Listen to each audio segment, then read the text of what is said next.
जब आप baby planning करते हैं तो आपको ये सारी चीज़ें जाननी चाहिए कि ओव्यूलेशन क्या है, इम्प्लांटेशन क्या है, पीरियड साइकिल लेंथ कितनी होनी चाहिए, और इन सब पे एजुकेशनल वीडियोस मैंने आप सभी के लिए यूट्यूब सहेली चैनल पर शेयर किए हैं।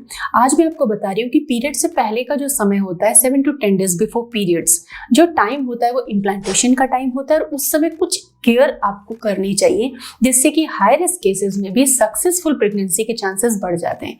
If you are trying naturally और IVF, जो भी असिस्टेड रिप्रोडक्टिव आप टेक्निक्स का भी यूज कर रहे हैं, हेल्प ले रहे हैं, मेडिकल सपोर्ट भी ले रहे हैं, उनमें भी इन आइडियाज को आप फॉलो कर सकते हैं क्योंकि ये डाइट बेस्ड है एंड नेचुरल आइडियाज हैं।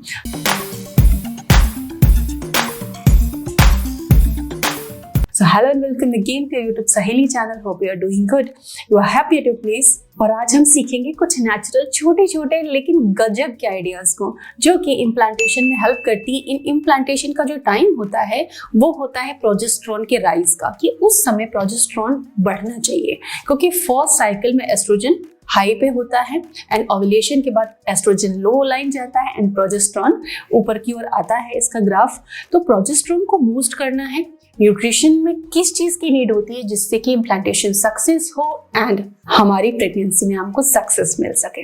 सो सबसे पहले क्या करना है कि जब भी आप खाना खाते हैं, आप या तो आधा नींबू का टुकड़ा रखें, आधा चौथाई नींबू का टुकड़ा या तो दाल या सब्जी में डालें नींबू, या फिर 1 कप या आधा ग्लास पानी लें, उसमें आधा चौथाई टुकड़ा नींबू का रस निचोड़ें और खाने के साथ में पिएं। ऐसा आप अपने दोपहर के खाने में जरूर करें, या फिर ब्रेकफास्ट में लेमन यूज कर रहे हैं तो एटलीस्ट 1 या 2 टाइम आधा नींबू, टोटल चौथाई करके आप जरूर यूज करें, क्योंकि सिट्रस जो फ्रूट्स हैं, सिट्रस जो जूसेस हैं, वो प्रोजेस्टेरोन को बूस्ट करने में काफ़ी हेल्प करती हैं एंड बॉडी के अंदर जो न्यूट्रिएंट है उसको मेटाबोलाइज करने में काफ़ी हेल्प करता है। दूसरी इंपॉर्टेंट चीज़ है कि इम्प्लांटेशन सक्सेस के लिए यूट्रस में ब्लड फ्लो इंप्रूव होना जरूरी है। इसके लिए आप पतंजलि योग का विपरीत करनी आसन करें। विपरीत करनी आसन सिंपल तरीके से कर सकते हैं। जनरली इसको लेग अप बॉल पोजिशन कहा जाता है। तो कमर के नीचे कुशन, ब्लैंकेट, सॉफ्ट टॉवल को रोल कर लें और लेग्स को दीवार के सहारे ऊपर की तरफ करें, कमर से आगे तक की लेग्स को, और ऐसा 10 मिनट करना है। खाली पेट करना है। हाई बीपी के पेशेंट्स को ऐसा नहीं करना है। इससे क्या होगा, यूट्रस को ब्लड फ्लो बढ़ेगा एंड यूट्रस में एनर्जी फ्लो, जो ओरिएंटल मेडिसिन के अकॉर्डिंग कहा जाता है एनर्जी फ्लो भी आपके यूट्रस में बढ़ेगा और आपका यूट्रस एनर्जाइज होगा प्रेगनेंसी को होल्ड करने के लिए। तीसरी इंपॉर्टेंट चीज है कि जब आप प्रॉपर स्लीप लेते हो, आपके स्लीप आवर्स अच्छे हैं, 7 से 8 घंटे की अगर आप नींद लेते हैं तो आपके हार्मोन्स बॉडी को सपोर्ट करते हैं एंड वो आपकी प्रेगनेंसी को भी सपोर्ट करते हैं। अदरवाइज आपको स्ट्रेस बढ़ने लग जाता है, रिलैक्सेशन नहीं होता। ऐसा क्यों है? क्योंकि जब हम सोते हैं तब हमारी बॉडी में कई सारे हार्मोन्स बनते हैं, लेकिन अगर आप ठीक से नहीं सो रहे हैं तो वो हार्मोन्स ठीक से प्रोड्यूस नहीं होंगे, रिजल्टिंग आपको स्ट्रेस बढ़ेगा एंड बॉडी के बहुत सारे मेटाबॉलिक प्रोसेसेस पर उसका नेगेटिव इफेक्ट होगा। चौथी इंपॉर्टेंट बात है कि आपको इम्प्लांटेशन डेज में होम कुक्ड मील ही लेने चाहिए जिसमें ज्यादा गर्म मसाले का यूज ना हो, ज्यादा ऑयल एंड रेड चिली, गर्म मसालों का इस्तेमाल आपको कम करना है। जंक फूड को नहीं खाना है बिल्कुल ही, क्योंकि जंक फूड क्या करता है, जंक फूड आपके ब्लड शुगर लेवल को एकदम पीक पे ले जाते हैं, तुरंत से ब्लड शुगर लेवल राइज होता है और फिर डाउन हो जाता है।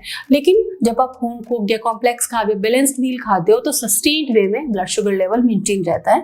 इससे आपके हार्मोन्स अपसेट नहीं होते हैं। सो जंक फूड हार्मफुल है आपके हार्मोन्स के लिए, दूर रहे उनसे। चुकंदर और अनार का सेवन करना है, जूस के फॉर्म में, सैलेड के फॉर्म में, रायता प्रिपेयर करके, जिस भी तरीके से आप करते हैं, एवरी डे आपको चुकंदर और अनार का सेवन करना चाहिए क्योंकि इसमें वो एंटीऑक्सीडेंट है और न्यूट्रिएंट है जो यूट्रस हेल्थ मेंटेन करेंगे और ब्लड फ्लो को भी सपोर्ट करेंगे। पैर के तलवे गर्म रहने चाहिए, ऐसा ओरिएंटल थेरेपीज में कहा जाता है।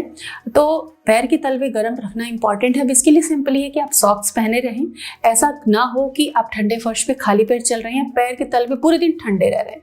आप सॉक्स डाल के रहेंगे तो सेफ रहेगा। विटामिन B6 प्रोजेस्टेरोन की प्रोडक्शन को बूस्ट करता है, तो B6 बढ़ाने वाले फूड खाने हैं, जैसे कि पिस्ता खाना है, छोले खाने हैं, बनाना यूज करना है आपको। इसके अलावा अंजीर, डेट्स, इस तरह की चीजें जो है B6 को जो बूस्ट करती हैं, और जो नॉनवेज आइटम्स हैं इनको आपको कंज्यूम करना चाहिए। कई लोग पूछते हैं कि क्या आप इम्प्लांटेशन डेज में नॉनवेज ना खाएं। आप नॉनवेज खा सकते हो, लेकिन जब आप नॉनवेज खाते हो तो आपको ये देखना है कि आप बहुत सारा ऑयल एंड बहुत सारे स्पाइसेस जो उसमें है वो कंज्यूम ना करें, हेल्दी तरीके से बनाएं और कम स्पाइसेस कम ऑयल में कुक किया हुआ आप लीन मीट खा सकते हो। आशा करती हूँ कि इन जानकारी की मदद से आपको प्रेगनेंसी कंसीव करने में हेल्प मिलेगी। Thanks for watching.